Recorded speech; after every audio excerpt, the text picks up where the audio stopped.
오늘 여러분께 안전한 야외 활동에 대해서 알기 쉽게 설명해줄 소방관 정주헌입니다. 오늘은 여러분께 안전한 생활을 위한 여러가지 안전수칙을 쉽게 알아보는 시간을 가져보도록 하겠습니다.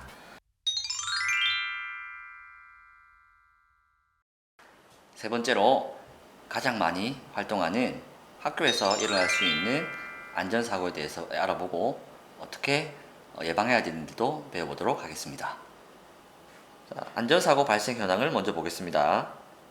학교 내 안전사고 발생 현황을 보면 첫 번째, 학교 급별로 보면은 초등학교, 중학교가 가장 많고요. 그 다음 고등학교, 유치원 순입니다. 생각보다 유치원에서 안전사고가 초등학교보다 낮습니다. 선생님들이 잘 보살펴주고 있다는 뜻 같습니다. 그리고 사고 시간을 보면 체육 시간이 가장 많고, 그 다음 수업 시간, 점심시간 순입니다. 사고 장소로는 강당, 체육관 등의 부속시설에서 가장 많이 일어났고요. 그 다음으로 운동장, 교실 순이 되겠습니다. 사고 부위를 보면 발, 다리, 손발, 머리 순으로 나타나고, 사고 형태는 충돌 등의 물리적인 힘에 의한 사고가 가장 많이 났으며, 그 다음으로 넘어지거나 미끄러짐 사고가 많이 났습니다. 그리고 사고 당시 행동을 살펴보면 구기운동, 야구나 축구, 농구 등을 할 때 가장 많이 샀고요. 그 다음에 실험 실습 등 시간이 그 다음으로 나타났습니다. 학교에서 일어난 사고는 전부 우연히 발생한 것인가, 이런 의문을 한번 가질 수가 있는데요. 독일의 하임리히 박사가 주장한 이론에 따르면 1대 29대 300이라는 이론이 있습니다. 첫 번째, 한 건의 중상해가 발생하기 전에 29건의 경미한 사고가 일어났고, 더 넓게는 300건의 무상해 사고가 일어났다고 이야기합니다. 즉, 어느 큰 사고는 어느 순간 갑작스럽게 일어나는 것이 아니라 무상해나 경미한 사고들이 반복되는 과정에서 발생한다고 이야기합니다. 조금 더 살펴보면 사고는 사고 원인이 발생하면 이 도미노처럼 넘어져 연쇄 과정으로 사고가 발생하는데, 이 여러 가지 요인 중에 가장 중요한 불안전한 행동이나 인적, 물적 위험을 제거하면 사고는 발생하지 않는다고 합니다. 즉, 사고 예방을 위해서는 우리가 위험한 행동을 사전에 하지 않아야 한다는 것이 가장 중요한 이야기라고 할 수 있습니다. 그럼 이제 본격적으로 학교에서 발생하는 다양한 사고 유형과 안전수칙을 한번 배워보도록 하겠습니다. 자, 첫 번째는 가장 많은 사고가 일어난 체육시간에 대한 안전수칙입니다. 체육시간 시작 전 기구나 시설의 사전 점검이 필요하고, 체육활동 전후로는 준비운동 및 정리운동을 해서 신체의 무리를 예방해 줍니다. 또한 야구, 축구, 농구 이런 각 운동 종목별로 기술을 좀 숙달해서 부상을 예방해야 하고, 페어플레이 정신에 입각해서 이 경기 규칙을 잘 숙지해서 활동한다면 충분히 사고를 예방할 수 있겠습니다. 그리고 다음은 실내에서 안전사고 예방 수칙입니다. 실내 안전수칙에 대해서 사실 모르는 친구들은 없죠? 누구나 다 알고 있습니다. 누구나 강조하고 누구나 또 이야기하고 그만큼 많이 알고 있는데 잘 지켜지지가 않습니다. 그래서 다시 한번 더 말씀을 드릴게요. 특히 실내에서는 계단에서 발생하는 사고가 가장 많습니다. 계단에서는 다들 알고 있습니다. 장난치지도 말고 점프도 하지 말고 계단 틀에 미끄럼도 타고 내려오면 안 되겠죠. 그리고 복도에서는 마찬가지로 뛰지 않는데, 이 복도가 꺾인 부분, 그리고 다른 복도와 만나는 부분에서는 다른 쪽 방향에서 오는 사람들과 부딪힐 우려가 매우 높습니다. 그래서 복도에서는 항상 우측 통행과 뛰지 않고, 꺾인 부분에서는 보행자가 있는지 없는지 확인하고 걸어가야 되겠습니다. 그리고 문 앞에서는 끼임 사고를 예방해야 되겠죠. 문을 열고 닫을 때는 뒤에 따라 들어오는 친구가 있나 없나 한번 살펴본 다음에 문을 열고 닫으면 되겠습니다. 일부러 장난친다고 친구들 사이에 친구 들어오는데 문을 닫거나 열어버리고 이렇게 하면은 손이 끼거나 몸이 끼일 수 있기 때문에 서로 당기거나 미는 등의 장난을 치지 않도록 합니다. 그리고 투명 유리문 같은 경우는 뛰어가다가 투명 유리문에 있는 사실을 모르고 뛰어갈 수 있기 때문에 충돌, 그리고 문을 손으로 열다가 손잡이가 아닌 문을 세게 열게 되면 손목 등의 부상도 입을 수 있고, 자칫하다가는 문이 파손될 수도 있기 때문에 투명 유리문 같은 경우도 꼭 조심해야 합니다. 그리고 공놀이는 어디서 해야 되겠죠? 네, 운동장에서 해야 되겠죠? 당연한 이야기입니다.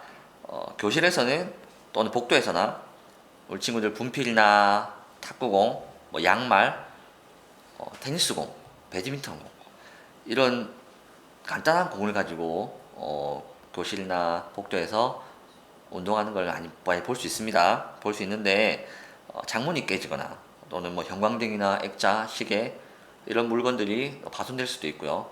다른 친구들한테 방해도 되고 위험하기 때문에 꼭 공놀이는 운동장에서 합니다. 그리고 유리창틀이나 높은 곳에 올라가 장난치는 행동은 추락 등의 위험이 매우 높기 때문에 삼가하도록 해야 합니다.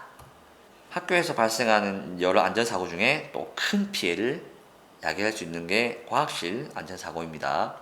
다른 부분은 뭐 개인의 부상이라고 생각한다면 과학실 같은 경우는 나뿐만 아니라 옆에 있는 친구, 뭐 전체는 학교 전체에 큰 사고가 날 수도 있기 때문에 꼭 수칙을 준수해야 합니다.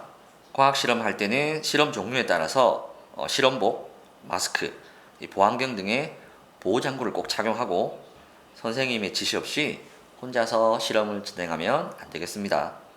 사용하는 시약을 맨손으로 만지거나 호기심으로 맛을 보아도 안 되고요.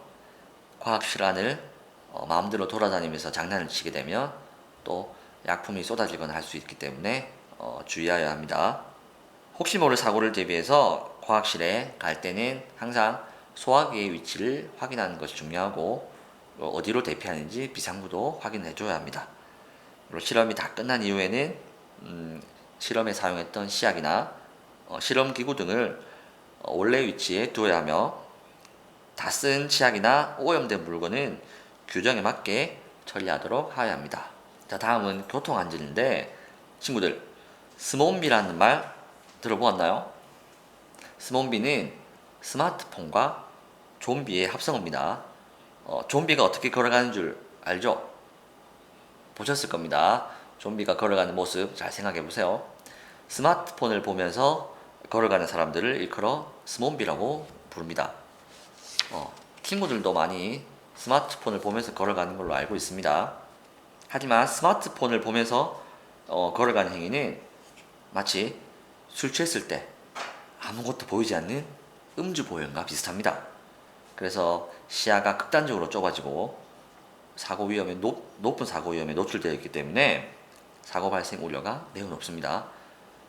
땅만 보고 가다 보면 옆에 차가 오는지도 알 수도 없고 앞쪽에 다른 사람과 부딪힐 우려도 있으며 장애물을 보지 못해 충돌할 수도 있고, 실제로 인도에 공사한다고 맨홀을 뚜껑을 열었는데 맨홀을 빠지는 경우도 있습니다.